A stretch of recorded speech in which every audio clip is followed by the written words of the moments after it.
Tonight, the harrowing case of the brutal beating and rape of the Central Park jogger that gripped the nation, and the wrongfully accused 5 young black men sent to prison for years, is now a dramatic film series on Netflix called When They See Us. In the spring of 1989, 28-year-old Patricia Mailey was found beaten, sexually assaulted, and barely alive in New York City's Central Park. Raymond Santana Jr., Kevin Richardson, Antron McCray, Yusef Salaam, and Korey Wise, also in the park that night, were part of a large group of black and brown young teens rounded up and arrested by police. I'd like to ask you some questions about a series of things that happened in Central Park. Yes, ma'am. It's widely reported that detectives, influenced by the head of the Manhattan District Attorney's Sex Crimes Unit, Linda Fairstein, coerced the young men, then just 7th and 8th graders, into signing confessions. Did anybody tie her up? Not that I know. Did anybody move her body? Though no DNA, fingerprints, or any physical evidence tied any one of them to the crime, all 5 were sentenced to between 5 and 15 years in prison and juvenile detention centers. Rape in the first degree, sodomy in the first degree, sexual abuse in the first degree, attempted murder in the second degree. 13 years after the crime, in 2002, DNA evidence and a confession from the lone attacker, Mateus Reyes, proved their innocence. New York City vacated the convictions of Raymond, Kevin, Antron, Yusef, and Korey, and they were fully exonerated. Hello, you. Hello, hello, hello, hello, hello. This is a moment we're having right here. Yeah, It is. It's a beautiful moment. It's a beautiful moment that we're having right here, that this film is so much more than a film. It's touched the zeitgeist in a way that few things can, especially in the world that is so overcrowded, as we know. And one of the things that moved me so is I was on Twitter and I saw this from actor LeVar Burton. Those of you who are old enough to know, you know LeVar Burton famously played Kunta Kinte children in Roots. And he tweeted this on June 2nd about the series. He said, "I had to keep breathing. Episode number 1 nearly broke my heart. However, I will keep watching because this is essential viewing for every American, as essential to your understanding of America as was Roots." Brava, Ava. Brava. That moved me. Because essential viewing, was that the intention? Yes, that was the intention. Hello, everyone. We're on a real Oprah Winfrey show, OMG. I can't even believe it. I'm just gonna keep on going. Just keep going. But yes, no, the goal was to create something that stuck to your ribs and that wasn't junk food. It was to create something that was gonna be a catalyst for conversation. Entertainment serves all kinds of different purposes. I love horror, I love romance, I love action. But to be able to create something with my collaborators that is actually gonna move people to action, move people to evaluate what they think and how they behave in the world was our goal. And so to hear something like that from Mr. Burton, Roots being such a seminal series, something that really shifted the culture, was one of the best reviews we could get. You know, I remember, for anyone who still doesn't know, the original title for the series was, the working title was at least Central Park 5. Mm-hmm. And I remember when there was some talk amongst the producers about whether or not we should keep that name or not keep that name. And you insisted that the name be changed. Why? Central Park 5 felt like something that had been put upon the real men by the press, by the prosecutors, by the police. It took away their faces, it took away their families, it took away their pulses and their beating hearts. It dehumanized them. They are Yusef, Antron, Kevin, Raymond, and Korey. And those are their names, and we need to know them and say their names. And so it became really important to think about that at every level. As a director, my job is to look at everything, and the title was a big part of it. It's the first time you meet the movie is when it walks up to you and says, "Hi, my name is." And so we needed to be more than Central Park 5. I know you're always, and all directors and producers are anxious when something is going to open, and even when it's on Netflix, spread over 190 countries, there still is that, is anybody gonna watch? And then You wake up and it's trending. It's just trending. Yeah. What did you think? I was stunned that whole day. Because with Netflix, it drops in 190 countries at the same time. So I'm getting tweets from the Netherlands, Brazil, Compton, Iowa. It's all over the place. You hit that Twitter translation button, it's on IG, Instagram, it's Facebook. Everything was overloaded with the response. And I thought and I hoped that the piece would be respected. I really wanted the men's stories to be told and wanted them to be heard. But I didn't understand that it had the possibility to kind of shift the cultural conversation in the way that it's doing it now. That was kind of what you hope anything will do. Yeah. But this, on the day that it dropped in those 190 countries, it kind of exploded in a way that I think is a surprise, maybe to. Yeah, I was going to ask, were you Was it a surprised? surprise for you?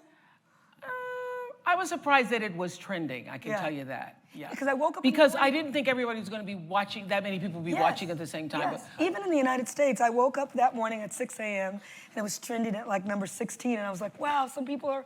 Oh gosh, this is great. And throughout the day, it just, as people woke up across the country, and I guess people don't work or they watch Netflix at work. On the way to work. On the way to work. There were people watching on subways, on their lunch breaks, but it just kept going up. And by the time it hit the evening and people got home from work on a Friday on the East Coast, it shot to #1 and it stayed there all night and into the next day. So Yeah, I thought it was one of the best, most powerful uses of social media I've seen recently. So, you were surprised by the public. Have you been surprised by Linda Fairstein's response? No, I wouldn't say I'm surprised by it. Okay. I think it's expected. Linda Fairstein, as you know, was a prosecutor in the Manhattan District Attorney's Office, and she led the sex crimes unit during this case. And it's, of course, been reported that she has stepped down from the board positions, some, and has also stepped down from charities, and has been reported that she's been dropped by her publisher. What do you have to say about that? I think it's important that people be held accountable. And that accountability is happening in a way today that it did not happen for the real men 30 years ago. But I think that it would be a tragedy if this story and the telling of it came down to one woman being punished for what she did, because it's not about her. Yep. Really not all about her. She is a part of a system that's not broken. It was built to be this way. Okay? Yep. It was built this way. It was built to oppress. It was built to control. It was built to shape our culture in a specific way that kept some people here and some people here. It was built for profit. It was built for political gain and power. And it is incumbent upon us. It lives off of us, our taxpayer dollars, our votes, the goods that we buy that are made inside of prisons. It lives off of our ignorance, and we can no longer be ignorant. Mm-hmm. And so the goal of this, okay, Linda Fairstein, okay, Elizabeth Lederer, okay, all of these people on this particular case who need to be held accountable. But the real thing that we are all trying to do, all of the artists who collaborated with me, she's asking the question, but she knows the answer. Because she wants me to do it, because she loves me. Go, Ava, that's what she's doing. Our real goal is to be able to say, go, America, let's do this, let's change this, and you can't change what you don't know, so we came together to show you what you may not know. Now that you know, what will you do? How will you change this? That's our goal. Okay, good job. So now I want to talk to the boys. These beautiful young actors who play Raymond, Kevin, Yusef, Antoine, and Korey as young men. I'm going to start with you, Ethan. Did you all understand the weight of the story when you started?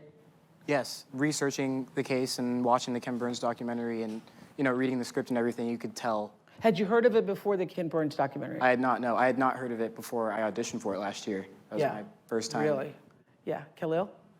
I hadn't heard of the case prior to getting the audition either, but I feel like we all understood the gravity of it, and we met each other practically, strangers, but there was that immediate sense of brotherhood, and there was that immediate sense of family, because we were all united in a common goal. And I feel like when there's a bunch of people united in a common goal, the result can be so powerful. Mm-hmm. So as young black men yourselves during filming, some of you were actually the ages of the exonerated 5 when they were put into jail. How did you prepare to do that? Yeah, hi, Oprah. Hi. Hi, Asante.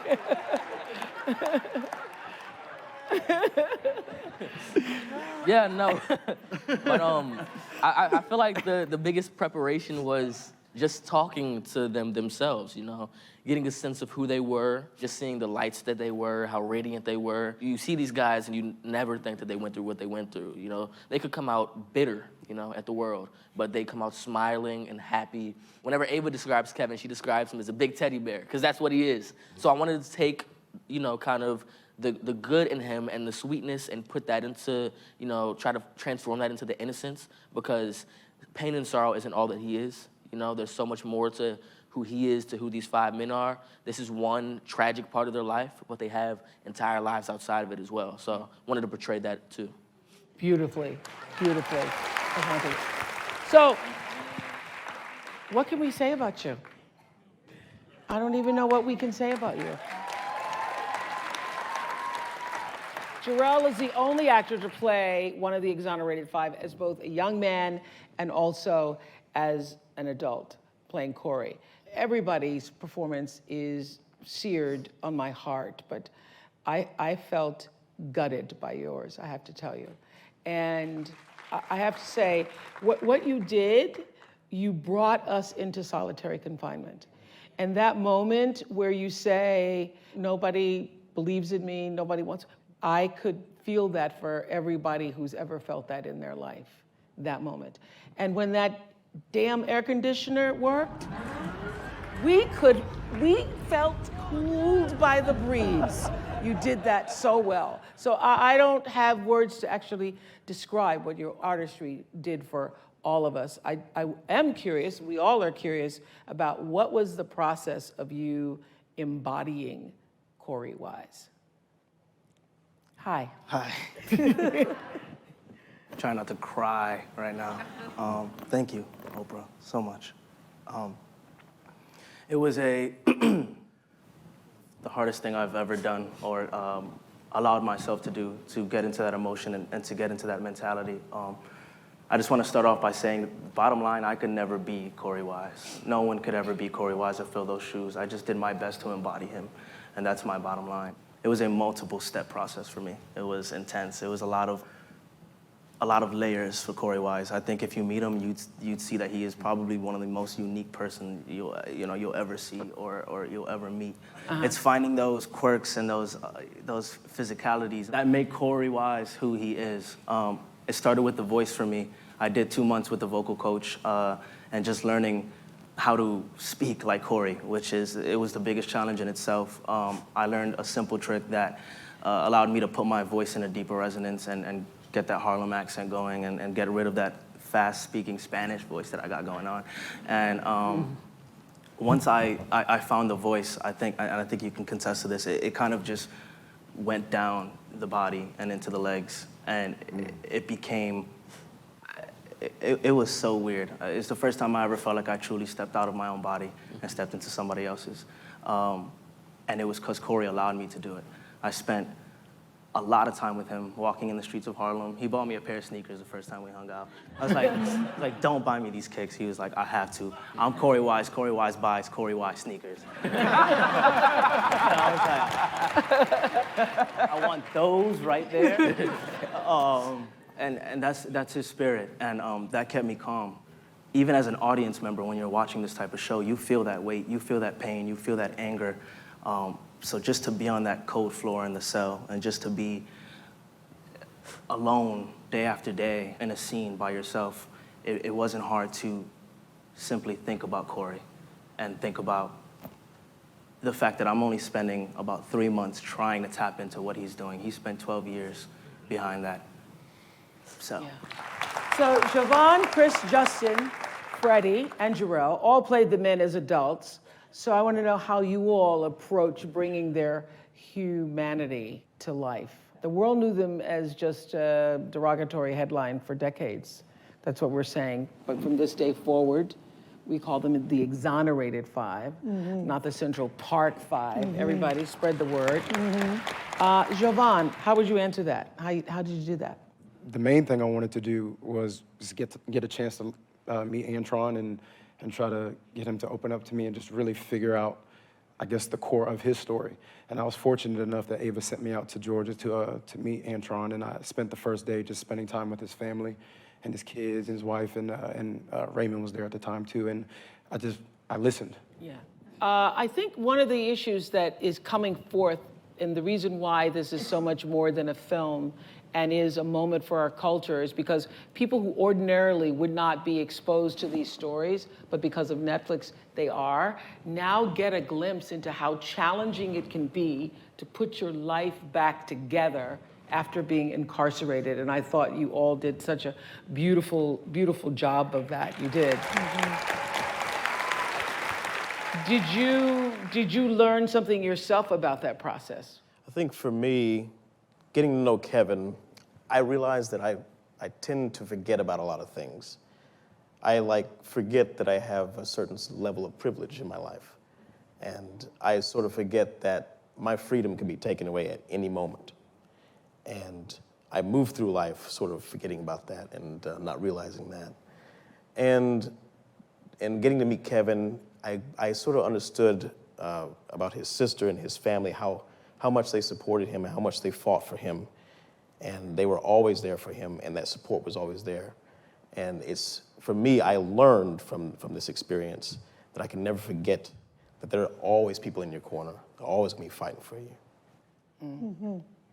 Freddie, I heard you said that working with Ava was like a masterclass. Yes, absolutely. You know, this was my first experience getting to fully realize a character. Not only that, realizing a living, real person, and that presents its own sets of challenges. You have to honor their truth. In a story like this that has such emotional weight and the responsibility that I as an actor have to uphold. Fortunately, I had Ava on my corner. She was always encouraging me to go deeper. She was supporting me and constantly pushing to go further. And I learned every single time that I could. There was always room to go deeper. Yeah. And as an actor, we have to be vulnerable to the circumstances that are presented. And it's challenging having to confront these kinds of circumstances, but without honoring this story and without putting ourselves in that position, this show will not have the success that it has today. So Chris, were there any moments on set where you were particularly struck by the fact that what you were doing or experiencing, the Exonerated Five actually went through? I will say the two most important moments on set. One, walking into a makeup costume room with all black people, which doesn't seem like a big deal, but everybody up here knows that's impossible. And that is a testament to what Ava represents, and it is everything. And then second, just hanging out with Dr. Salam and seeing how he has transcended his pain and become such a leader for people in his circumstance inspired me to just do more, be better. Like, if he can do it, please, everybody here can do better. Mm-hmm. Ava said many times in the press, when a person is incarcerated, I think this is what comes through too, that the whole family is in prison, and we rarely focus on the family and the injustices and how that impacts them. Michael K. Williams.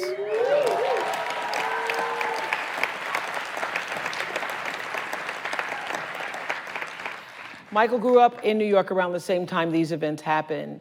What did you pull from to bring the role of Bobby McCrae to life? Hello, Oprah. Hello. Yeah. My mom loves you. Thank you. I remember the fear.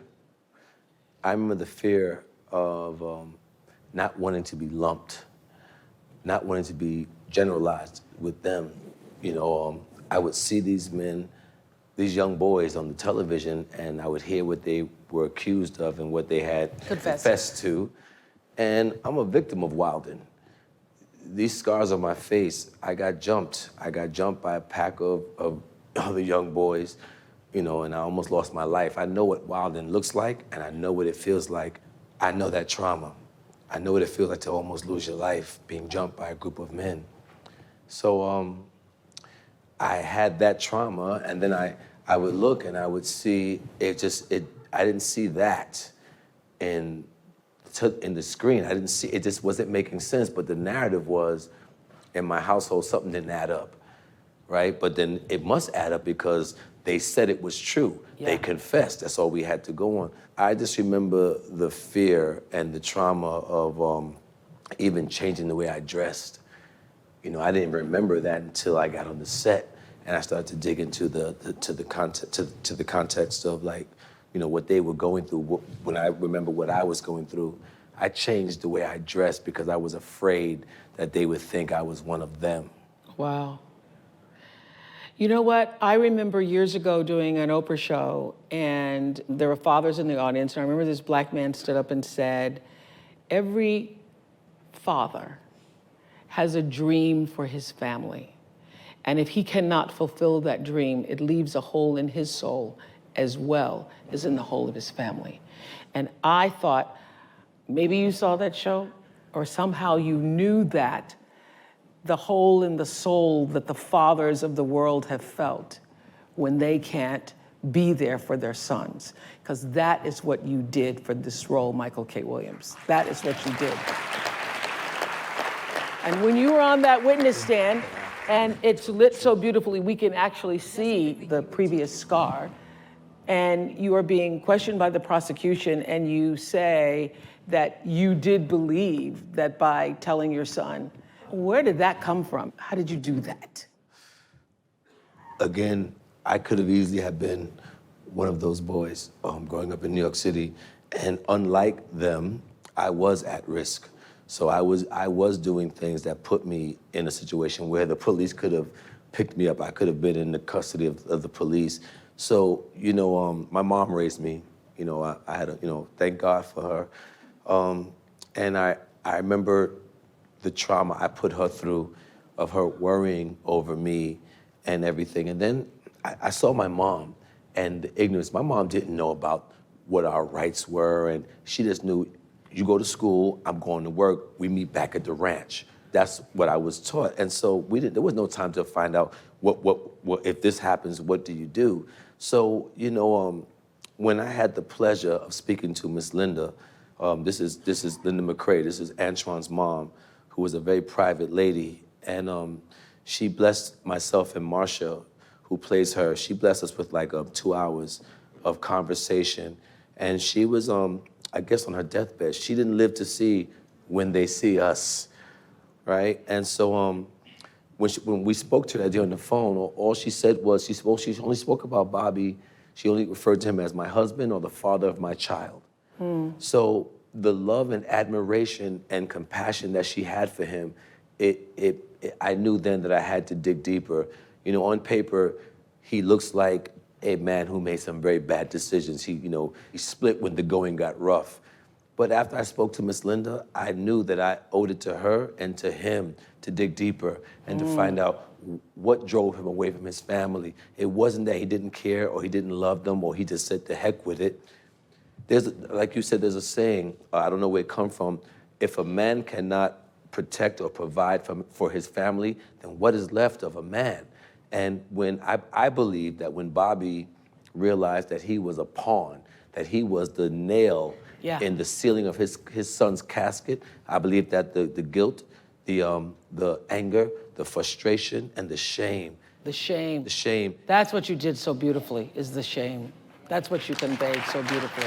And that scene between you and Khalil in the bathroom where he says, ain't nobody blaming you, and then you said, I'm blaming myself. The shame. You did it. You nailed that thing. Joshua Jackson played Mickey Joseph, defense attorney for Antron McCrae. What did you learn about the justice system? Nothing good. Well, truthfully, I mean, thankfully Mickey was on the right side of the argument, but no matter what his best efforts were, and he really was a true believer. I mean, he was really, truly on the right side of this argument, and what you see in the show is right and real. I mean, they put up a good defense, and they pulled apart the pieces that didn't make any sense, and pulled out even evidence that wasn't supposed to be there at sometimes, but he still lost.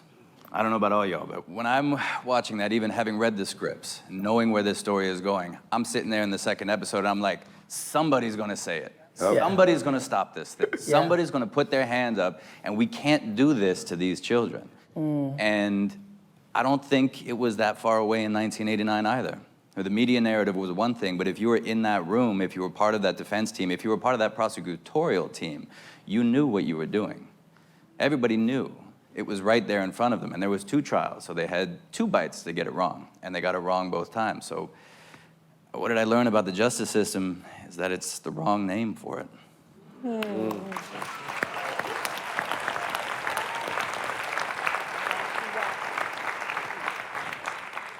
Well, you know, now we're going to talk to Miss Niecy Nash. You saved the lady for last. You began your research to play Korey's mother, you were telling me this just last night, by calling Korey's mother. What was that conversation like? It was hard because the one thing I can tell you with still keeping her confidence is that her pain was so palpable. It was like right at the surface. And were you nervous making the call? Yes, because you kind of don't know what to say. You try to lead with what you think is the right thing, and I wasn't quite sure how to lean in. But my takeaway was that a lot of people may think that because something happened to you many years ago, it should be in your rear view. But that residue that was on the altar of her heart, you can't tell somebody when to brush that off. You know, there's a lot of work that is involved in that. And it was tough. It was tough. What did you learn that informed your playing of her? That at any given moment as a parent, you are doing the best you can with whatever resources you have. This is a mother who was afraid and she was vulnerable, but she did not feel like she could say that or express that because the weight of the world was on her shoulders to see this family through. So she masked it with anger. So I needed to find a balance of all of those things. Well, I think it's so extraordinary that for most of your life, the world is seeing you as a comedian. We're used to seeing you looking flawless on Clawless. Yes, ma'am. As a fun-loving diva. So how long have you known that you had inside you this drug-addicted, verbally abusive, pain-filled mother, then finding God, forgiving the enemies, and all of that? How long have you known that that's what you could do? When I was 5 years old, I saw the most gorgeous black woman I had ever seen in my little 5 years of living. She had a long red dress on and her eyelashes looked like butterflies. And I said, Grandmama, who is that? And she said, baby, that's Lola Falana. And in that moment, I felt like God stamped on the canvas of my imagination, my destiny. But I thought I was going to do drama. And that was what I thought the path was going to be. I never thought being funny was anything because I got pinched in church for cracking jokes. I got put on punishment. My mama sitting right over there, she can tell you, for, talks too much on my report card. And so I always saw it, but the industry never saw it. And though the vision tarries, I waited a long time for people to understand that people who can make you laugh can make you cry. Thank you to the cast, the producers from When They See Us. Bravo. So 30 years ago, their youth and their freedom were unjustly torn away in a case that made headlines around the world and terrorized and divided a city. They are the 5 men who, as teenagers, were falsely convicted and imprisoned for the beating and rape of the woman known as the Central Park jogger. Their story, from their perspective, is told in the Netflix drama, When They See Us. All 5 of the exonerated men are here. Please welcome Yusef Salaam, Kevin Richardson, Antron McCray, Raymond Santana Jr., and Korey Wise. Beautiful.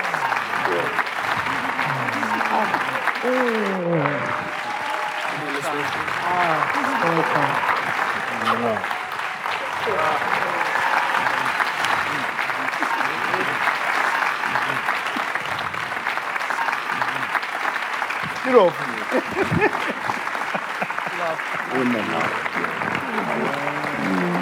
Love.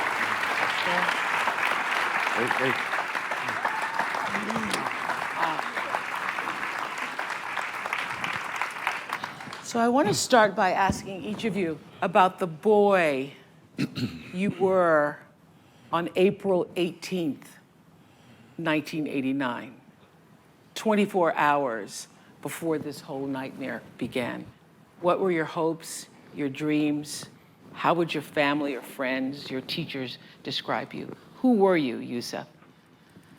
Wow, that is the most important questions, I think.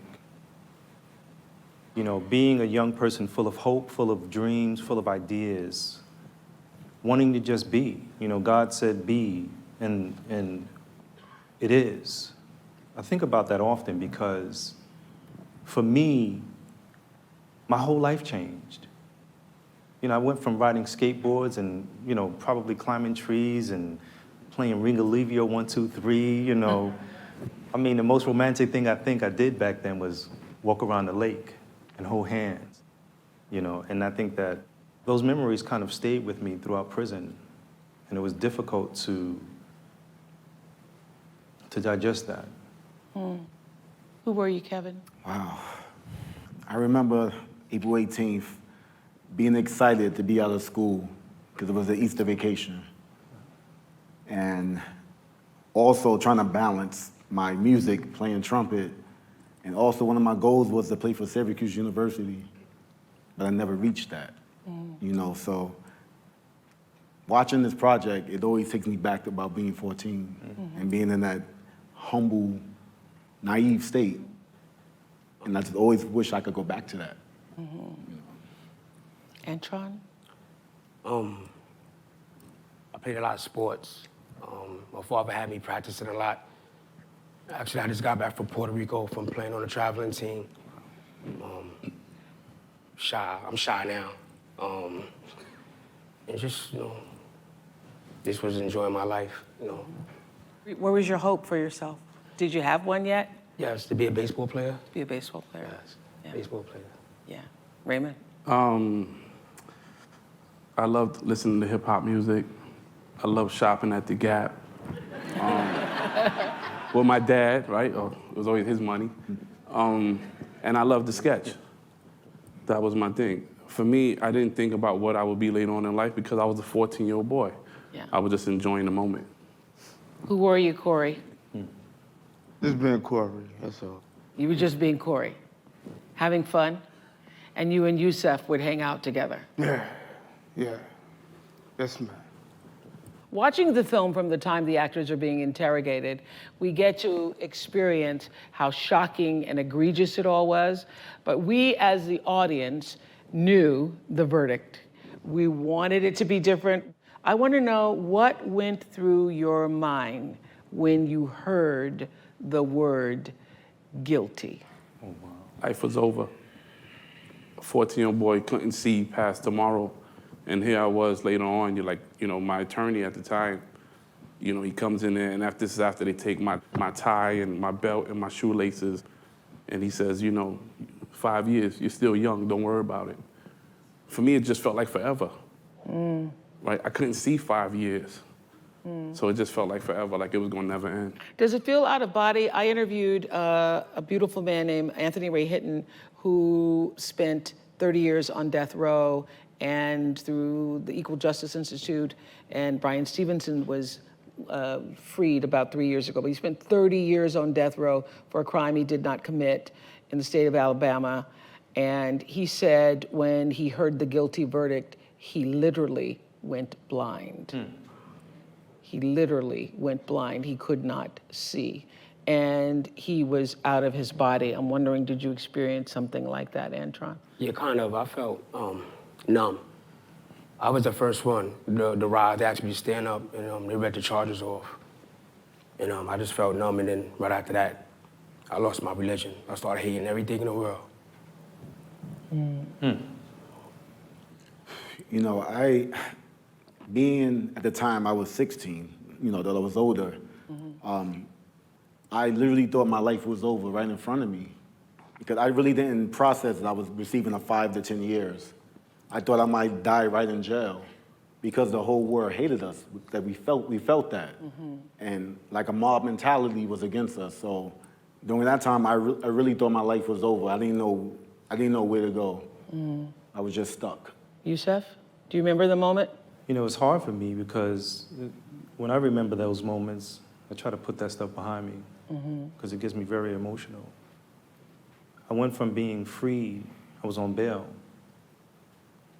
And I remember talking to a friend on the phone and I said, they got the verdicts. I'll see you in a little while. And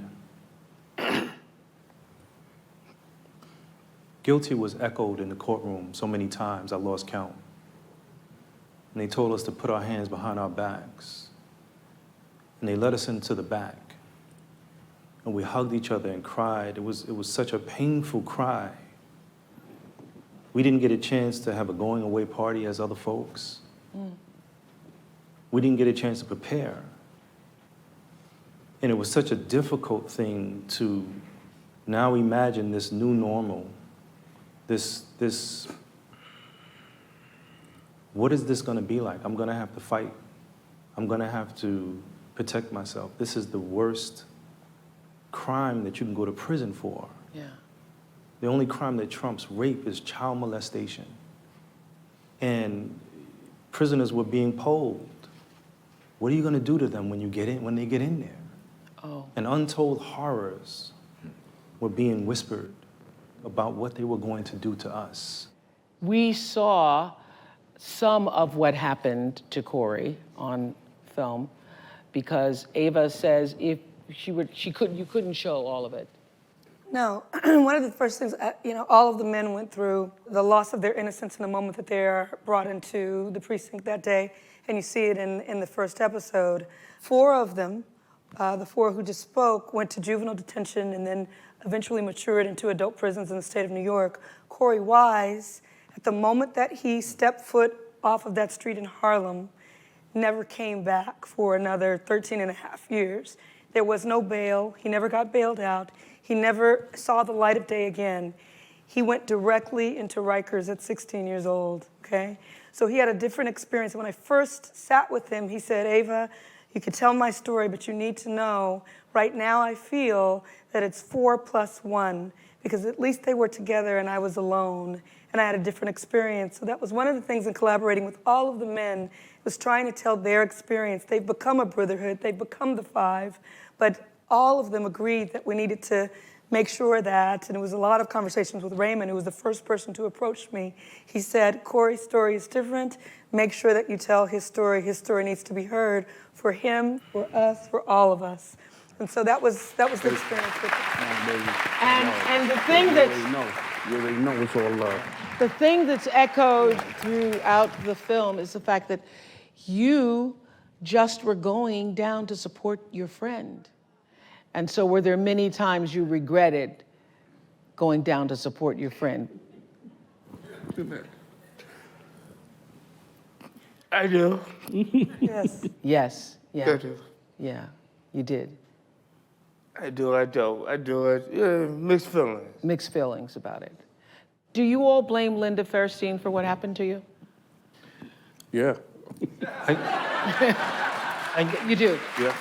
Is she the only person you blame, or are there others? Korey, you got an answer? Yeah. She was just doing her job, but it caught up to her. It caught up to her. Behind closed doors, she was just doing her job, but it's caught up to her. It became overwhelming for her, right? Yeah. As a prosecutor, you know, that moment that DNA evidence comes back and it doesn't match, right? And we're talking handprints, footprints, hair samples, blood, clothing, and nothing matches, is that at that moment, this was her chance for her to take a step back and say, let me reevaluate. Something's wrong here because it doesn't match. Absolutely. Then we find out later on during depositions that they tested over 40 kids and no DNA match. And so it's that pivotal moment that she had the power in her hand to really do the right thing, and she fumbled it. Yeah. Yeah, and she kept pushing forward. I believe she was one of many. You know, I think she was the culprit of it because people was going by what she said. Like, she was basically telling them what to do, and they abided by that. So I think she was one of many, but there's still many more that still need to be exposed. Mm-hmm. And I think speaking our truth, Yeah. and they seen the vision of this, that would do it for itself. We don't need to do anything else. The truth will come out. How did you all protect yourself? Because first you were in juvenile detention, and then as you aged out, you were put in prison, and people knew who you were. So how did you protect yourselves? Number one, yeah. I added on some weight, and I became real aggressive. You became aggressive? Yeah, so I wasn't getting picked on. Yeah. So I became kind of a troublemaker. Yeah. And? Well, you know, at the time, as you can see, I was a little bit taller than Asante, but I was little. And, you know, I don't know if Raymond may remember this. When we went to Spofford, I looked at Raymond and I said, all we have is each other. You know, and it was we literally grew up right there. You know, I went from 16 to becoming a man because I had to defend myself. Mm-hmm. So unfortunately, we had to adapt to our environment. When you would dream, I often wonder this, in prison, were you free in your dreams? Yeah. I had several dreams like that where I would just wake up, like at the moment I'm free, I'm outside or I'm in my house talking to my dad, and then when I woke up, I was in prison. Uh-huh. And I heard other inmates have those dreams, and I was like, that's crazy. And so I had it, and I was like, wow, it felt so real at that moment to be in my house moving around talking to my dad, and then wake up and I'm in prison. I bet it made you look forward to sleeping then, right? Yeah. Yeah. Did you all know that Korey had it as bad as he did before you saw the film? No.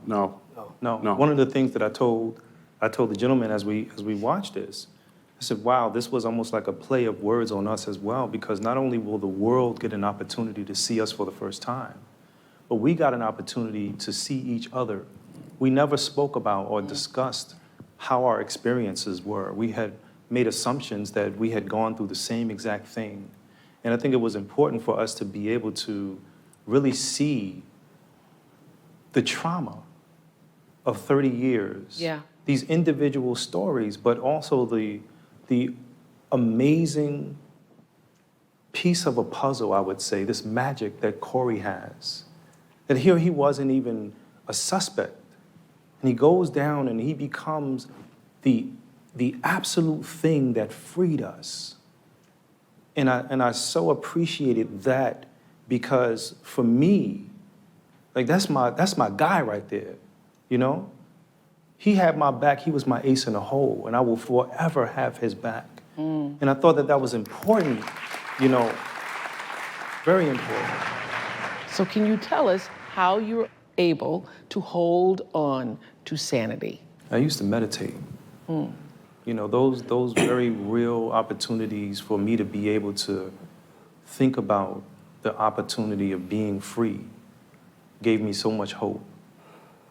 You know, I knew that one day I would step out of this hell that I was in. And I think meditating was my ability to imagine, how am I going to step back into the world? Mm-hmm. How am I going to, I know it's going to be difficult, but I'm going to be stumbling. How am I going to make sure that I don't fall on my face? Mm. You know, meditation was tremendous.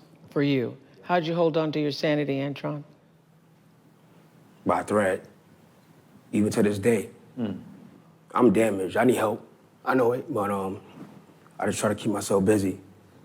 The system broke a lot of things in me that can't be fixed. Yeah. Do you feel broken? Yes, ma'am.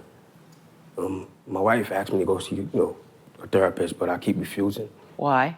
I keep myself busy. I work out. I ride my motorcycle and go see Ray. He lives right 5 minutes away from me, so. Yeah. But I'm struggling. But wouldn't going to therapy offer you a kind of real freedom and a kind of peace? Don't you yearn for that? Or do you yearn for that? No, ma'am. You don't? I lost my mother. Your mother died not too Yes, long ago. ma'am. She's the only one there for me at that time. My father left. Man.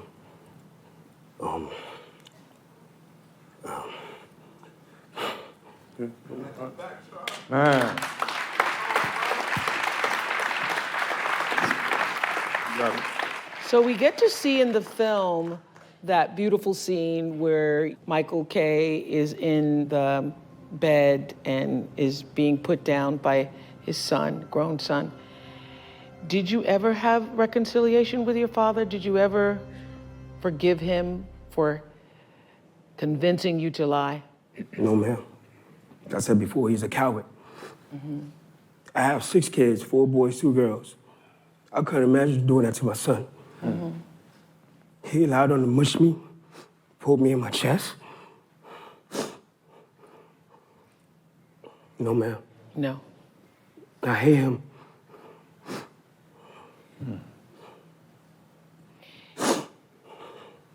My life is ruined.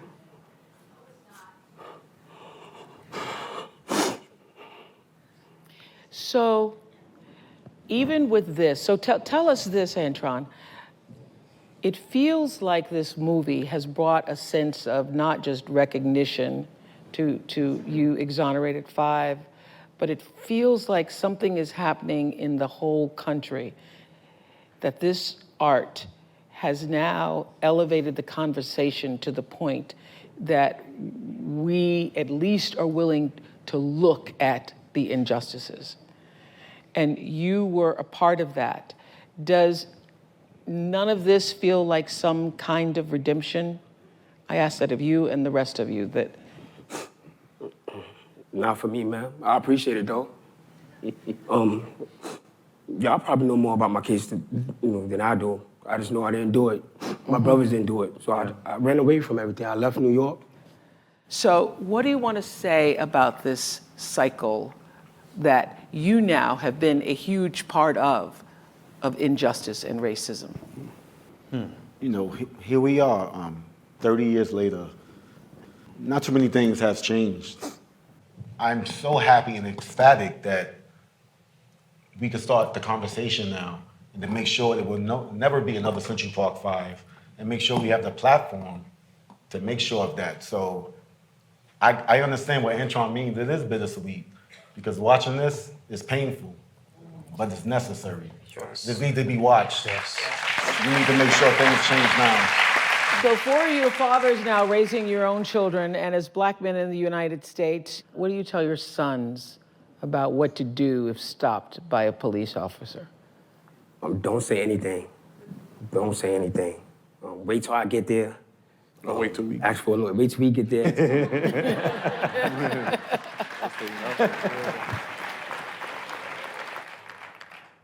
Yeah, ask for a lawyer. First of all, you shouldn't get in trouble at all. So he gonna have problems anyway if you get in trouble. He shouldn't get no problems at all, but just ask for a lawyer. We'll be there. Don't say anything. You know, we were talking about everybody watching the film and it reigniting all of the trauma. I was watching you last night, Korey, watch the 4th episode and with Jarrell, and I can't imagine being you watching that happening. How is that for you to see that reenacted?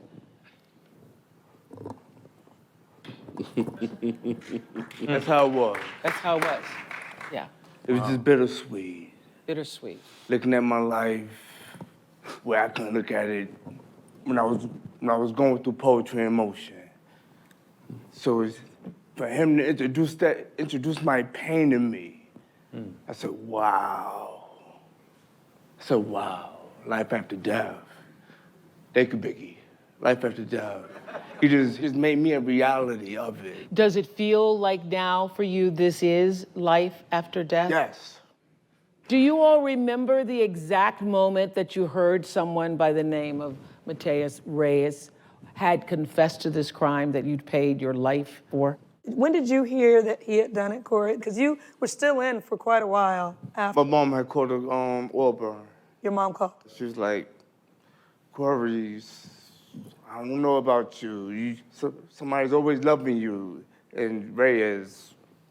Just as it's portrayed in the film. That's what he told me, yeah. Yes. Somebody loves you. Somebody loves you, yeah. Do you remember where you were when you heard? I was in Franklin Correctional, and I had called my dad, and he was just so hype on the phone.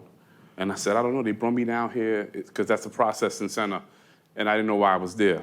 And I said, they brought me down here, and they asked me all these questions. And he said, and he just was like, because you getting ready to come home. And I was like, what are you talking about? And he's like, they found the guy that did it. They found him. And I literally was like, as you see in the doc, I cursed at him. And like, you know. Yeah. And I was like, and I hung up on him. You know, I literally hung up on him. I couldn't believe it. I was just so institutionalized by that point that I felt that I wasn't gonna get out of prison. I just was like, whatever. Antron, do you remember? Yes, ma'am. I just got off of work. I used to work the third shift. And took a shower, turned on ESPN, and got something to eat. And my cousin called me. And he was just, Tron, the truth came out. And I'm just like, what are you talking about? He said, your case, turn. It was some news station. And I was like, you serious? And he said, yeah, turn it on. And I turned it on, and then we was on there. And then my mother called. And she's like, baby, the truth came out. And they caught the man who did it. We didn't know what was going on. Yeah. And I was like, yeah, I was in Maryland. And she's like, now do you believe in God? I was like, nah, ma, no. And then she said, and I was like, nah, ma, I didn't do it, so the truth's gonna come out eventually, one day. But my mother said, but he kept you alive, baby, to see it. Mm-hmm. And I was like, you're right, mom. Kevin, where were you? Yeah, I remember I was working a night shift, and you see I was working in a nursing home, and people was telling me that it was on, and I went to watch it. And I remember that point, I left work. I didn't care if I was getting fired. I didn't care about anything. I ran home to my mother, and we had a moment where we hugged, and we hugged for about 10 minutes straight. Wow. And she said, it's true. I told you the truth would come out. And that's what I remember from that day. Wow. Yeah. Yusuf? Wow. I remember saying to myself, wow, they found the guy who did this. And then I had this weird thought. They're gonna make this into the sixth man. Yeah. And they're gonna somehow bury this. We didn't do this. Mm-hmm. And sure enough, they made it. We came home. Well, I shouldn't say we came home. We came out from underneath the system in late 2002. We filed lawsuits to get some type of restorative justice. It took another 12 years for the city to take care of the lawsuits. It took another 12 years. It was from 2002. Well, the city settled the lawsuit, but they've never apologized. No one has ever apologized to the men or their families for not what happened, but what was done. What was done. Everybody hears you got a settlement, and they think, oh, okay, so you got money. Right. Can money heal? No, not at all. No. Money can't take back the time that we lost in those years. We will never get that back. We cannot bring that back, no matter what. We're happy that we are able to provide for our families, but to feel good as a man to do so. Mm-hmm. Like Yusuf always say, we have invisible scars that nobody sees. That's right. That can never be erased. And It helped out, but my mother passed away for cancer, and I couldn't buy her a kidney, pancreas. I just watched her die in front of me, and I couldn't do anything to save her. With the money in the world, that people thought we had, I couldn't even save my mother. I couldn't save my mother at all. So. Raymond? I mean, in some instances, it made it worse because people forgot that we had to split it 5 ways. We had to pay attorney fees. Yeah. Right? And so now when you came in, they go, oh, you got $40 million. Yeah. Me? By myself? Yeah. Right? And so it made it worse in some instances. Yeah. But you all were at least all married.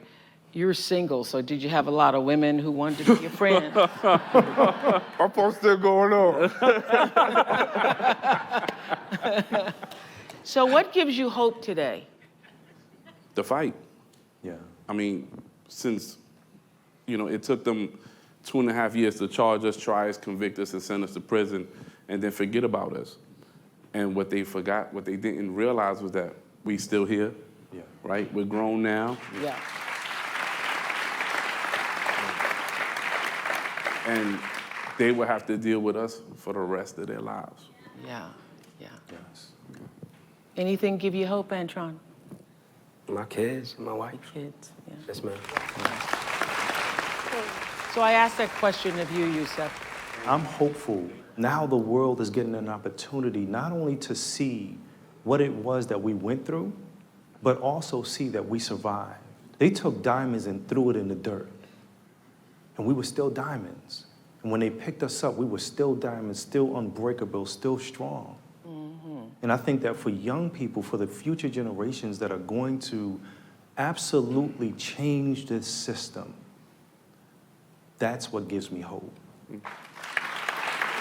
So, has Ava fulfilled or exceeded your expectation? Exceeded. Yes. Exceeded. Exceeded. Far and beyond. Far and beyond. Yeah. Thank you, sir. Far and beyond. Yeah. That was the biggest thing. I wanted them to love it. As a filmmaker, over the years, you think about critics and awards and, your peers, and you want other filmmakers to love it, and you want the public to love it, and this was for them to love it, the 5 of them. I remember when we screened it in Los Angeles, Netflix was kind enough to fly them all out, and I sat behind Korey, and I watched them all watch it. I watched them all learn each other's stories, because they were in their own isolated, their own life, so they didn't know the intricacies of what was happening behind doors in the other man's story, particularly with Korey's story. And afterward, they all embraced each other and me. We all had tears, and we understood each other a little bit more. And hopefully from people understanding these men, they'll understand. That's got to be one of the greatest things as a... Well, there's no review. The reviews have been really lovely. I haven't read them. And for the first time, because there's nothing else that can beat the moment when Korey Wise stands up after you see episode 4. I was sitting right behind him. He stood up and I was terrified. I didn't know what he was going to say. And he had tears in his eyes and he said, "You did it. You got it right." And he embraced me. And and they all have different ways that they express themselves and communicate. But you all gave me the honor of communicating with me in your own way and letting me listen to you and let me tell the story. And my hope for you is that you don't have to keep telling the story. It's been told, and you can live your life knowing that you won, right? You won, and we believe you and we see you. Yes. We believe you and we see you. We see you. Yeah. Thank you, Antron, Kevin, Yusef, Raymond, and Korey. Yeah. Thank you. Victory. Let's grab.